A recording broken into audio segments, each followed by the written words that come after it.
Assalamualaikum warahmatullahi wabarakatuh. Perkenalkan nama saya Alivia Putri Handayani dengan NIM 22136005. Saya dari Prodi Geografi NK, Departemen Geografi, Fakultas Ilmu Sosial, Universitas Negeri Padang. Yang terhormat kepada Bapak Dr. Ari Yulfa STMSC sebagai dosen pengampu pada mata kuliah Pengolahan Citra Digital. Baiklah, pada kesempatan ini saya akan membuat video presentasi materi tentang pengolahan citra digital. Materi pembahasan yang akan saya bahas yaitu yang pertama gelombang elektromagnetik, yang kedua sensor dan band pada citra, yang ketiga resolusi dalam penginderaan jauh, yang keempat perkembangan citra satelit Landsat dari waktu ke waktu, yang kelima metadata citra satelit Landsat. Baiklah, materi pertama yaitu gelombang elektromagnetik. Gelombang elektromagnetik merupakan gelombang yang dapat merambat walau tidak ada medium. Energi elektromagnetik merambat dalam gelombang dengan beberapa karakter yang bisa diukur, yaitu panjang gelombang atau yang disebut dengan wavelength, lalu frekuensi, adanya amplitude, dan kecepatan. Amplitudo adalah tinggi gelombang, sedangkan panjang gelombang adalah jarak antara dua puncak. Frekuensi adalah jumlah gelombang yang melalui suatu titik dalam satu satuan waktu. Frekuensi tergantung dari kecepatan merambatnya gelombang. Semakin panjang suatu gelombang, maka semakin rendah frekuensinya. Begitupun sebaliknya, semakin pendek suatu gelombang, maka semakin tinggi frekuensinya. Energi elektromagnetik dipancarkan atau dilepaskan oleh semua massa di alam semesta pada level yang berbeda-beda. Materi kedua yaitu sensor dan band pada citra. Sensor adalah perangkat yang digunakan untuk mendeteksi dan mengukur radiasi elektromagnetik. Band adalah rentang tertentu dari panjang gelombang radiasi elektromagnetik. Sensor penginderaan jauh biasanya mengumpulkan data dalam beberapa band. Masing-masing band tersebut mencakup rentang panjang gelombang yang berbeda-beda.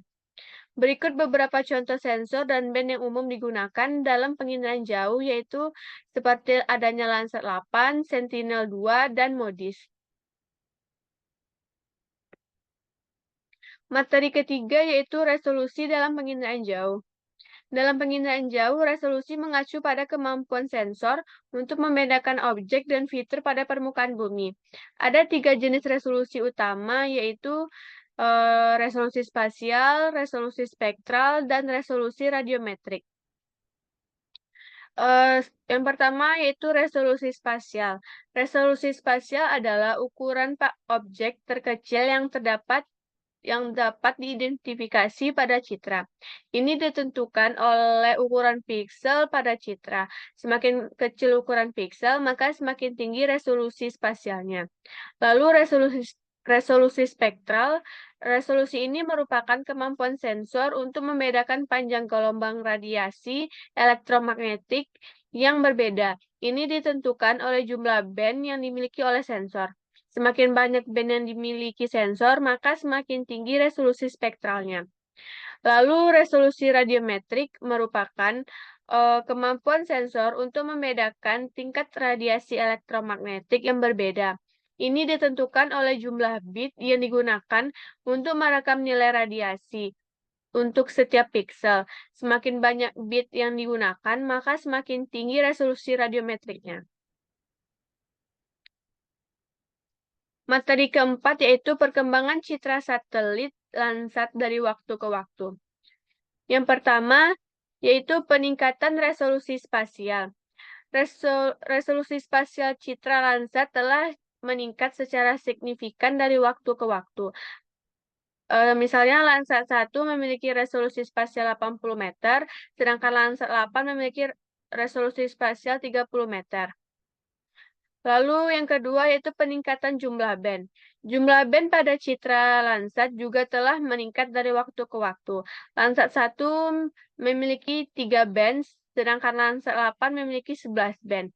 Peningkatan ini memungkinkan para ilmuwan untuk mengumpulkan lebih banyak informasi tentang permukaan bumi, termasuk jenis vegetasi, jenis batuan, dan suhu di permukaan. Lalu yang ketiga, peningkatan ketersediaan data. Data Landsat sekarang lebih mudah diakses daripada sebelumnya. Data Landsat tersedia secara gratis, misalkan dari web USGS. Ini dapat membantu para ilmuwan dan masyarakat umum untuk menggunakan data Landsat untuk berbagai informasi dari berbagai aplikasi. Selanjutnya yaitu yang keempat, penggunaan sensor baru. Misalkan Landsat 9 yang diluncurkan pada tahun 2021 memiliki sensor baru yang disebut thermal infrared. Lalu yang kelima yaitu penggunaan teknologi AI. Teknologi kecerdasan buatan AI ini sedang digunakan untuk meningkatkan kualitas citra Landsat. AI dapat digunakan untuk mengoreksi kesalahan atmosfer, meningkatkan resolusi spasial, dan mengklasifikasikan fitur di permukaan bumi. Perkembangan citra satelit Landsat telah memberikan kontribusi yang signifikan untuk pemahaman kita tentang permukaan bumi. Berikut adalah beberapa contoh perkembangan citra Landsat, yaitu Landsat 1 tahun 1972 sampai 1978. Landsat 1 ini adalah satelit Landsat pertama yang memiliki 3 band dengan resolusi spasial 80 meter. Landsat 2 tahun 1975 sampai 1981, Landsat 2 memiliki 4 band dengan resolusi spasial 80 meter. Landsat 3 tahun 1978 sampai 1983, Landsat 3 ini memiliki 5 band dengan resolusi spasial 80 meter. Landsat 4 tahun 1982 sampai 1993, Landsat 4 ini memiliki 7 band dengan resolusi spasial 80 meter. Lalu Landsat 5 tahun 1984 sampai 2013. Landsat 5 ini memiliki 7 band dengan resolusi spasial 30 meter untuk band pankromatik dan 15 meter untuk band multispektral. Lalu Landsat 7 tahun 1999 sampai sekarang, Landsat 7 ini memiliki 8 band dengan resolusi spasial 15 meter untuk band pankromatik dan 30 meter untuk band multispektral. Landsat 8 tahun 2013 sampai sekarang, Landsat 8 ini memiliki 11 band dengan resolusi spasial 30 meter untuk band pankromatik dan 15 meter untuk band multispektral. Yang terakhir yaitu Landsat 9 tahun 2021 sampai sekarang.